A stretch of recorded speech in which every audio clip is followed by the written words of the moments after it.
ನಮಸ್ಕಾರ ಎಲ್ಲರಿಗೂ. Welcome back to my channel. ನಾನು ಶ್ವೇತಾ. ಇವತ್ತಿನ ವಿಡಿಯೋದಲ್ಲಿ ತುಂಬಾ ಕಲರ್ಫುಲ್ ಆಗಿರುವಂತಹ ಹಾಗೆಯೇ ಅಷ್ಟೇ ಟೇಸ್ಟಿ ಆಗಿರುವಂತಹ ಒಂದು ಬ್ರೇಕ್ಫಾಸ್ಟ್ ರೆಸಿಪಿನ ಶೇರ್ ಮಾಡ್ತಾ ಇದ್ದೀನಿ. ಸೋರೆಕಾಯಿ ರವಾ ರೊಟ್ಟಿ, ಅದರ ಜೊತೆಗೆ ಕಾಂಬಿನೇಷನ್ ಆಗಿ ಸಿಂಪಲ್ ಆಗಿರುವಂತಹ ಚಟ್ನಿ.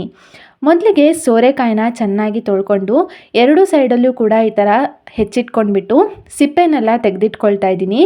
ನಾನು ತೊಗೊಂಡಿರೋದು ಮೀಡಿಯಮ್ ಸೈಜ್ಡ್ ಎಳೆ ಸೋರೆಕಾಯಿ, ಹಾಗಾಗಿ ಬೀಜ ಸಮೇತನೇ ನಾನು ತುರ್ಕೊಳ್ತಾ ಇದ್ದೀನಿ.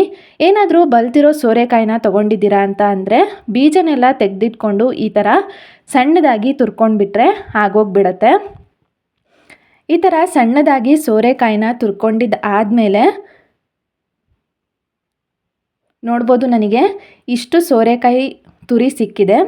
ಈಗ ಈ ಸೋರೆಕಾಯಿ ತುರಿಗೆ ಸಣ್ಣದಾಗಿ ಹೆಚ್ಚಿಟ್ಕೊಂಡಿರುವಂತಹ ಒಂದು ಈರುಳ್ಳಿನ ಸೇರಿಸ್ಕೊಂಡು ಸ್ವಲ್ಪ ಉಪ್ಪನ್ನು ಕೂಡ ಹಾಕಿ ಸೋರೆಕಾಯಿ ಮತ್ತು ಈರುಳ್ಳಿನ ಉಪ್ಪಿನ ಜೊತೆ ಈ ಥರ ಚೆನ್ನಾಗಿ ಮಿಕ್ಸ್ ಮಾಡ್ಕೊಳ್ತಾ ಇದ್ದೀನಿ. ಈ ಥರ ಮಾಡ್ಕೊಳ್ಳೋದ್ರಿಂದ ಸೋರೆಕಾಯಿ ಮತ್ತು ಈರುಳ್ಳಿ ಏನಿರುತ್ತೆ ಅಲ್ವಾ, ಅದು ನೀರನ್ನು ಬಿಟ್ಕೊಳ್ಳುತ್ತೆ ಉಪ್ಪಿನ ಜೊತೆ ಸೇರಿಕೊಂಡು. ನೋಡ್ಬೋದು, ಇದಾಗಲೇ ನಾನು ಮಿಕ್ಸ್ ಮಾಡಿದ ತಕ್ಷಣ ಈ ಥರ ನೀರನ್ನು ಬಿಟ್ಕೊಳ್ತಾ ಇದೆ. ಈಗ ಈ ಮಿಶ್ರಣಕ್ಕೆ ನಾನು 2 ಕಪ್ ಅಳತೆಯಷ್ಟು ಮೀಡಿಯಮ್ ರವೆನ ತಗೊಳ್ತಾ ಇದ್ದೀನಿ. 2 ಕಪ್ಪಷ್ಟು ಮೀಡಿಯಮ್ ರವೆ, 1 ಇಂಚಷ್ಟು ತುರಿದಿಟ್ಕೊಂಡಿರುವಂತಹ ಶುಂಠಿ, ಸಣ್ಣಗೆ ಹೆಚ್ಚಿರುವಂತಹ ಸಬ್ಬಸಿಗೆ ಸೊಪ್ಪು, ಕೊತ್ತಂಬರಿ ಸೊಪ್ಪು, 1 ಚಮಚ ಜೀರಿಗೆ, ಸಣ್ಣದಾಗಿ ಹೆಚ್ಚಿರುವಂತಹ ಹಸಿಮೆಣಸಿನಕಾಯಿ, ಹಾಗೆಯೇ ಅರಿಶಿನದ ಪುಡಿನ ಸೇರಿಸ್ಕೊಂಡು ಏನು ಸೋರೆಕಾಯಿ ಮತ್ತು ಈರುಳ್ಳಿ ಸ್ವಲ್ಪ ನೀರನ್ನು ಬಿಟ್ಕೊಂಡಿತ್ತು ಅಲ್ವಾ, ಅದಷ್ಟೇ ನೀರಿಗೆ ಹಾಕಿರುವಂತಹ ಎಲ್ಲ ಐಟಮ್ಸನ್ನು ಕೂಡ ಸೇರಿಸ್ಕೊಂಡು ಈ ಥರ ಕಲಿಸ್ಕೊಂಡಿದ್ದೀನಿ. ನೋಡ್ಬೋದು, ಇಷ್ಟು ಹುಡಿಯಾಗಿತ್ತು. ಈಗ ಅದಕ್ಕೇ ಸ್ವಲ್ಪ ಅರ್ಧ ಕಪ್ ಆಗೋಷ್ಟು ನೀರನ್ನು ಸೇರಿಸ್ಕೊಂಡು ಎಲ್ಲದನ್ನು ಕೂಡ ಚೆನ್ನಾಗಿ ಈ ಥರ ಮಿಕ್ಸ್ ಮಾಡ್ಕೊಳ್ತಾ ಕಲಿಸ್ಕೊಳ್ತಾ ಇಟ್ಕೊಳ್ತಾ ಇದ್ದೀನಿ.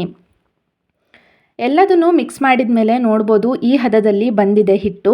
ಈಗ ಇದನ್ನು ಒಂದು 5 ನಿಮಿಷ ಮುಚ್ಚಿ ಸೈಡಲ್ಲಿ ಎತ್ತಿಟ್ಬಿಡಬೇಕು.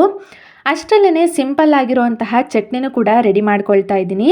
ಒಂದು ಪ್ಯಾನನ್ನು ಕಾಯಲಿಕ್ಕೆ ಇಟ್ಕೊಂಡು ಅರ್ಧ ಚಮಚದಷ್ಟು ಎಣ್ಣೆಗೆ 1 ಚಮಚದಷ್ಟು ಕಡಲೆಬೇಳೆ, 1 ಚಮಚ ಉದ್ದಿನಬೇಳೆ, 1 ಚಮಚ ಜೀರಿಗೆನ ಸೇರಿಸ್ಕೊಂಡು ಚೆನ್ನಾಗಿ ಫ್ರೈ ಮಾಡ್ಕೊಳ್ಬೇಕು. ಈಗ ಅದಕ್ಕೇ 2 ಚಮಚದಷ್ಟು ಶೇಂಗಾನೂ ಕೂಡ ಸೇರಿಸ್ಕೊಂಡು ಕೆಂಪಗಾಗೋ ತನಕ ಚೆನ್ನಾಗಿ ಎಣ್ಣೆಯಲ್ಲಿ ಫ್ರೈ ಮಾಡ್ಕೊಳ್ಬೇಕು. ಇದಕ್ಕೆ ನಾನಿವತ್ತು ಕಾಯಿನ ಸೇರಿಸ್ತಾ ಇಲ್ಲ, ಶೇಂಗಾ ಬೀಜನೇ ಹಾಕ್ತಾ ಇರೋದು. 1 ಈರುಳ್ಳಿನೂ ಕೂಡ ಕಟ್ ಮಾಡ್ಕೊಂಡಿರುವಂತಹ ಈರುಳ್ಳಿನ ಸೇರಿಸ್ಕೊಂಡು ಅದು ಟ್ರಾನ್ಸ್ಪರೆಂಟ್ ಆಗೋ ತನಕ ಎಣ್ಣೆಯಲ್ಲಿ ಫ್ರೈ ಮಾಡ್ಕೊಳ್ಬೇಕು. 2 ಹೆಚ್ಚಿರುವಂತಹ ಹುಳಿ ಟೊಮ್ಯಾಟೊನೂ ಕೂಡ ಸೇರಿಸ್ಕೊಳ್ತಾ ಇದ್ದೀನಿ. ರುಚಿಗೆ ತಕ್ಕಷ್ಟು ಉಪ್ಪನ್ನು ಸೇರಿಸ್ಕೊಂಡು ಹಾಕಿರುವಂತಹ ಎಲ್ಲ ಐಟಮ್ಸನ್ನು ಕೂಡ ಎಣ್ಣೆಯಲ್ಲಿ ಈ ಥರ ಫ್ರೈ ಮಾಡ್ಕೊಳ್ಬೇಕು. ಇದನ್ನು ಮುಚ್ಚಿಟ್ಟು ಬೇಯಿಸೋವಂತಹ ಅವಶ್ಯಕತೆ ಇರೋದಿಲ್ಲ. ಹಾಗೆಯೇ ಈ ಥರ ಓಪನ್ ಆಗಿಯೇ ಎಲ್ಲ ಸಾಮಗ್ರಿನೂ ಕೂಡ ಹುರ್ಕೊಳ್ತಾ ಹೋಗಬೇಕು. ಸ್ವಲ್ಪ ಕೊತ್ತಂಬರಿ ಸೊಪ್ಪನ್ನು ಕೂಡ ಸೇರಿಸ್ಕೊಂಡಿದ್ದೀನಿ. ಹೀಗೆ ಒಂದು 2 ನಿಮಿಷ ಹಾಗೆಯೇ ಬಿಟ್ಬಿಡಬೇಕು ಇದನ್ನು. ಈಗ ಖಾರಕ್ಕೆ ತಕ್ಕಂತೆ ಒಣಮೆಣಸಿನಕಾಯಿನೂ ಕೂಡ ಸೇರಿಸ್ಕೊಂಡು ಒಂದು ಸತಿ ಫ್ರೈ ಮಾಡಿ 2 ನಿಮಿಷ ಹಾಗೆಯೇ ಬಿಡ್ತಾ ಇದ್ದೀನಿ.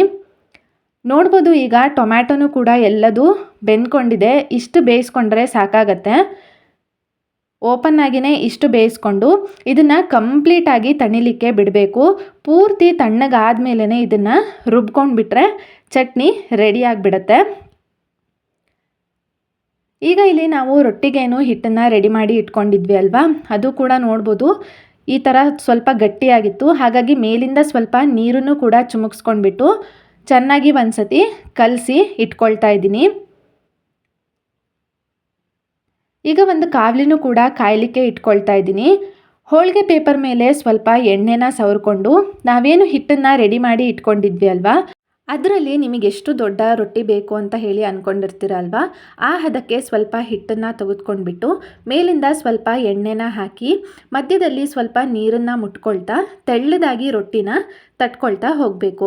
ಎಷ್ಟು ತೆಳ್ಳಗಾಗುತ್ತೋ ಅಷ್ಟು ತೆಳ್ಳದಾಗಿ ತಟ್ಕೊಳ್ಬೇಕು. ಇಲ್ಲಾಂದರೆ ಮಧ್ಯದಲ್ಲಿ ಎಲ್ಲಾದರೂ ದಪ್ಪ ಆಯಿತು ಅಂತ ಅಂದರೆ ರವೆನ ಹಾಕಿರೋದು ಅಲ್ವಾ, ಅದು ಸ್ವಲ್ಪ ರಫ್ ಅಥವಾ ನಾರಾಗುವಂತಹ ಚಾನ್ಸಸ್ ಇರುತ್ತೆ. ಮಧ್ಯದಲ್ಲಿ ಈ ಥರ ಒಂದು 5 ಹೋಲನ್ನು ಮಾಡಿ ಇಟ್ಕೊಂಡ್ಬಿಟ್ರೆ ರೊಟ್ಟಿ ರೆಡಿ ಆಗುತ್ತೆ.